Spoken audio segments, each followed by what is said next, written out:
Hey, welcome back to another episode here at the Stewart Farmstead at Crossing Creeks Farm. Today I'm going to share with you guys our commercial kitchen trailer. Oh, it's windy. I'm going to step in there here pretty soon, get out of this wind. This is our commercial kitchen trailer. It's just outside the store. That's the front of the store there. And this is the trailer. Let's hop on in and I'll give you a little bit of our story, why we have this trailer, why we chose a commercial kitchen trailer instead of a commercial kitchen building, and give you a little tour inside and show you some of the products that we create from it. Okay, so welcome into our commercial kitchen trailer. So a little history for you. Why in the world did we add a commercial kitchen to the farm? The real reason, the number one issue was for bone broth. We needed to be able to process excess bones from our animals into a beautiful value-added product called bone broth. Some of our customers buy our bones and make their own bone broth at home, and many others would prefer the convenience of it already done for them. And understandably, it can be a little bit of some work to create. So here in the state of Tennessee, we could not create that product in our home kitchen under what was called the cottage food laws. It's now called Food Freedom Act, I believe. It changed a little bit, but you still cannot take bones and create bone broth. It has to be in a commercial kitchen space. And where we live in our county, in our city, there was no access for us to have to a commercial kitchen that we could rent or use to make it. In fact, we were traveling all the way up to Nashville, which is about an hour for us. Had a wonderful dear chef friend who had a commercial kitchen, and we'd haul him all of our bones. He'd make us our broth, and we'd have to go all the way back up there and pick up our broth. We did that for a while, and it was really great, but it was also very draining and hard for us to keep up with that. So the vision kind of came for a commercial kitchen space in order to process and make bone broth for our store. So why did we choose a commercial kitchen trailer and not an actual like brick and mortar? We actually had started the plans for a brick and mortar right before COVID hit. And COVID hit in the middle of our plans. And as you guys may remember, building supplies costs went through the roof. You couldn't get materials to build anything. And so here we were, like, plans drawn, ready to do this project, and the world shut down. Or at least that's what it felt like. So we kind of backstep on that and thought, okay, what else can we afford to do? This thing, we can't put hundreds of thousands of dollars in a building that would take us years to get that profit back. So we ended up with the concept of a trailer. From the outside, it looks like a food trailer, like a food truck trailer. But we designed it on the inside with a commercial kitchen set up more in mind. We were very blessed to actually hit a it was a random grant during COVID that was helping with value-added processing equipment and things for farmers. And so it helped us tremendously to obtain this trailer.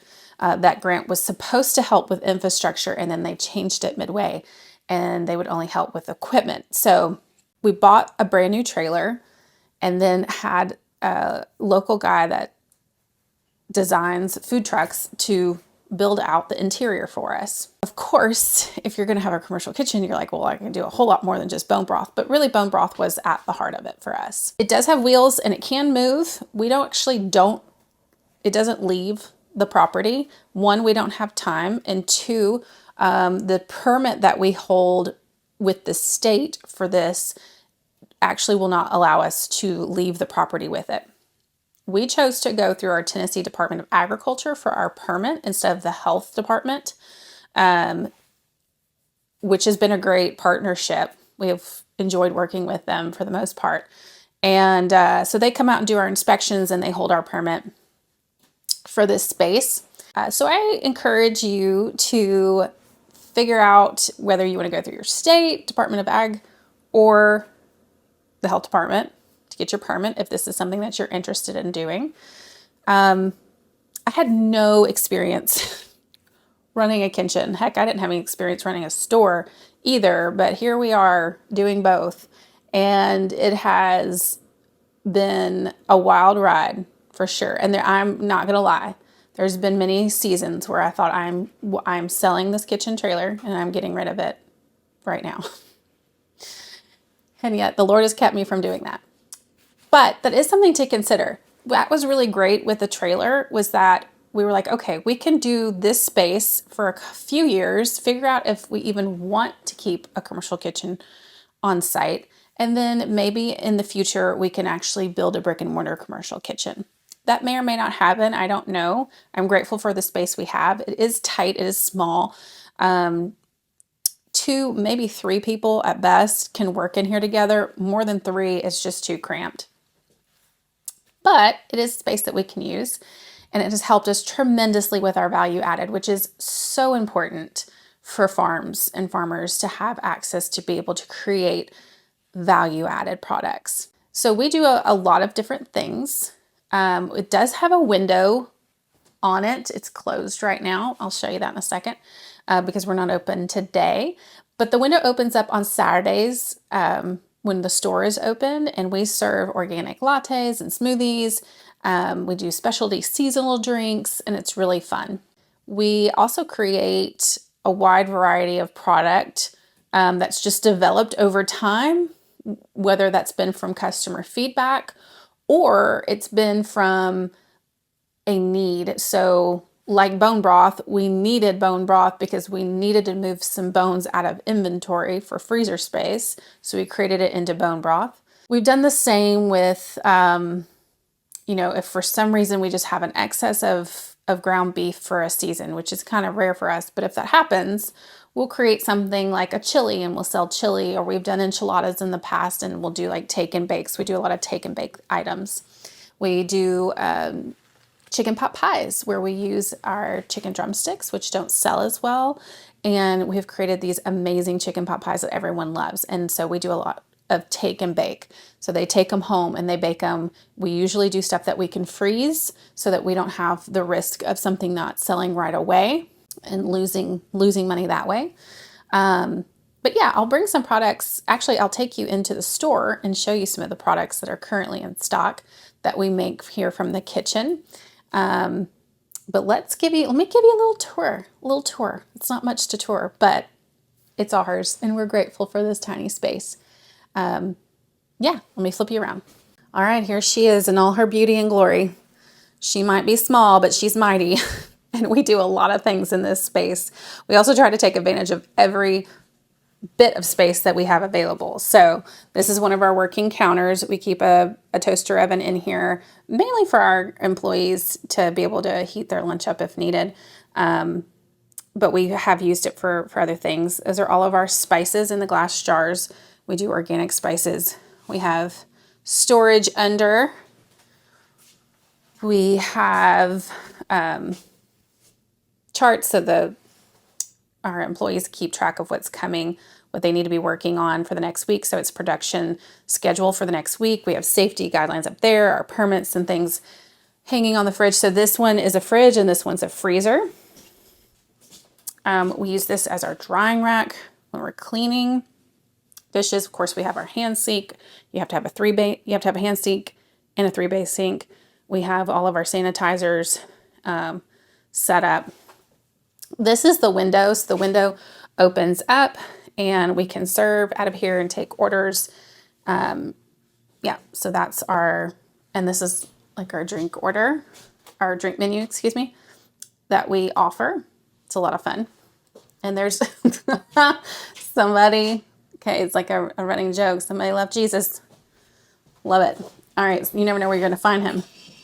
Okay, so over here, this little section here of this table is where the majority of all of the drinks are prepared. We try to keep that in its own separate section so it's nice and clean and separate from where we would be running production of our take and bakes. We have more ingredients up here, everything labeled, neat and in order. I've got bananas. We just picked up a whole bunch of bananas to peel and freeze for smoothies. And yeah, we have more stuff below, all of our utensils and things, some ingredients. We try to keep it pretty neat and tidy. Let's see, let's turn you around here. So this is our oven, kind of sticks out, it's a little awkward. It's a combi oven. And then we have a teeny tiny little stove area. We don't do a lot with the stove. So we used to have a big stove in here and we took that out. Here is like our speed rack where we can cool things. So yeah, this is the kitchen. So if you are considering to create your own commercial kitchen space, there's a lot of things that go into it. Create a space that you can change. You can change the layout anytime you need to. Just like we changed our stove. We used to have a big six eyes burning stoves, and we were like, we don't use this. Like, we literally need one. Like, we just don't do a lot of that kind of thing in here. So we took that out and we got a bigger oven. We needed the oven more. We do sourdough cookies and brownies. We bake up things. We do granola. We do a sprouted granola that goes into the store. So we needed a bigger and better oven space than we needed stovetop space. And we didn't really know that when we got started. So we've changed this space a lot as we have grown and developed. So make sure that you're creating a space that can change and grow with you. Like I said, the trailer's great because if at some point we decide not to have this space anymore, or it doesn't make sense to keep a commercial kitchen, it's not a huge ordeal to sell this trailer off. Whereas if we built a brick and mortar while we're still learning and growing and deciding if this is something we want to stick with forever, we can't move that brick and mortar building. It's there and quite expensive to build. We're very grateful for this space. It's a labor of love. I will tell you that for sure. It is a labor of love. We have cultivated most of our own recipes ourselves. They've come either from my kitchen or my family's kitchen, or an employee has brought something that they want to do. But typically we create them ourselves. It's a lot of work. It's a lot of work, but do love it. Do love that we can serve our community this way with healthy organic options for their families, some convenient foods for their families. And it just makes it more fun on Saturdays when people come out to the store, especially if it's a beautiful day and they can get a specialty drink. One of the things we do, and it's in season right now on our menu, is our Bone Broth hot chocolate. It is a hit every year. It is amazing. It sounds weird and it's so good. We have nailed that recipe. We actually sell the syrup as well. So the chocolate syrup that already has the bone broth in it, we sell it because we had so many people want to go home with it and make it during the week when they couldn't be out here. So a lot of those things have just, again, been cultivated over the years as we've heard from our customers and we've learned and grown in ourselves. So let me take you in the store. I'll give you a little store tour really quick and I'll show you what's in the store from the kitchen space. All right, so here's our farm store. It's all decorated for Christmas. It's a little layout of the store. Here's our freezer case. We've got to do some restocking this week for sure on our meats because you guys have sold us out. So here are some items that we create in our kitchen. We do an einkorn sourdough pizza doughs. There's 2 in a pack. They love those. We do a liver pate. We do our bone broth. We have a couple different versions of our bone broth, and we're working on a new one actually as well. We have elderberry syrup that we make in stock. This is a seasonal pumpkin spice syrup for lattes. We also serve that. There's our chicken pot pies, our cinnamon rolls. We also do biscuits. Those change out as a take and bake with the seasons. Here are our lard and our spice blends that we make. Packaging is really important to us. We want a clean label that's easy to read. We're actually redoing some of our labels. We're in the process of new labels, but that commercial kitchen trailer just outside this window all started because of bone broth. This is our sippable bone broth. So it's already seasoned and it's a garlic, rosemary with salt, a good salt already in it. And so you just warm it up and it's enjoyed to just drink. We also do plain bone broth like chicken or beef for cooking purposes. Bone broth, who knew? Bone Broth's the whole reason why we have a commercial kitchen on the farm. It has been a blessing to have a commercial kitchen. In the state of Tennessee, with the Food Freedom Act, you can do more things out of your home kitchen without having to have a commercial kitchen space that's permitted. You got to read those laws very carefully, but there is more available to you to do out of your home. So always, always, always start with your home kitchen. Obviously, you want it to be a clean space that's free of pet hair, because you want to give out the best product you can to your customers. But some things that you can start with are baked goods, breads. Sourdough's really, people love sourdough bread. Start with sourdough bread, baked goods, jams, spice blends. For the state of Tennessee, you can now do some meat. I think you can now use poultry. So you could do a chicken pot pie at home and sell that. Start where you can with what you have, because it's going to cost you the least amount of money and in infrastructure. So start there. We do a lot of frozen items because we have freezer space. And again, we don't have to be concerned about a product not selling if it doesn't sell quick enough and it going bad, and then we're out that money. But we do some other non-frozen items as well, but we do a lot of frozen items too. And I think it's convenient for our customers. They know they can pick it up and store it in the fridge if they need to, or the freezer. So it's pretty convenient. But yep, start with what you have. The trailer's great as the next starting point. So if you moved out of your home kitchen, the trailer's great. Next step. It has its challenges, particularly in the winter. We're going into the winter, and it has its challenges with, we have to undo the water line every day so that the water doesn't freeze coming into the trailer. The temperature can be hard to control in there. In the heat of the summer, in the dead of winter, it can be hard to control. We have space heaters in there to help. We have fans in there in the summer to help cool it down, even though it has AC units on it. So you really have to, it's not the ideal long term, but it's a great place to start, because there again, if you don't like it, it doesn't work out, sell the thing. It's not stuck on your property. You haven't invested in this building. Or if you are in an area where you're closely located to a commercial kitchen that you can rent space, start there too. That's a great option. We looked into that option. We just didn't have one close enough for us for us to utilize. So that's a great option as well. And then if you fall in love with it and you want to keep it forever and you love running a kitchen, build your dream commercial kitchen.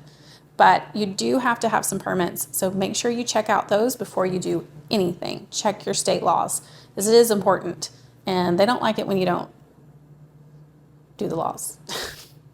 They like it when you do what you're supposed to do. So reach out. Your Department of Ag is usually really helpful, especially if you're a farmer. They want to help you and they want to help you succeed, and reach out and see what you can do. So I hope you learned a little bit and enjoyed our tour of our kitchen and the store and some of our products that we create here that we're very proud of, that have been a blessing to our farm and kept us going. So thank you so much for joining. I hope that you have a great day, and that you will subscribe, like, and comment on this video. We'd love to hear your comments. Thanks so much. See you guys.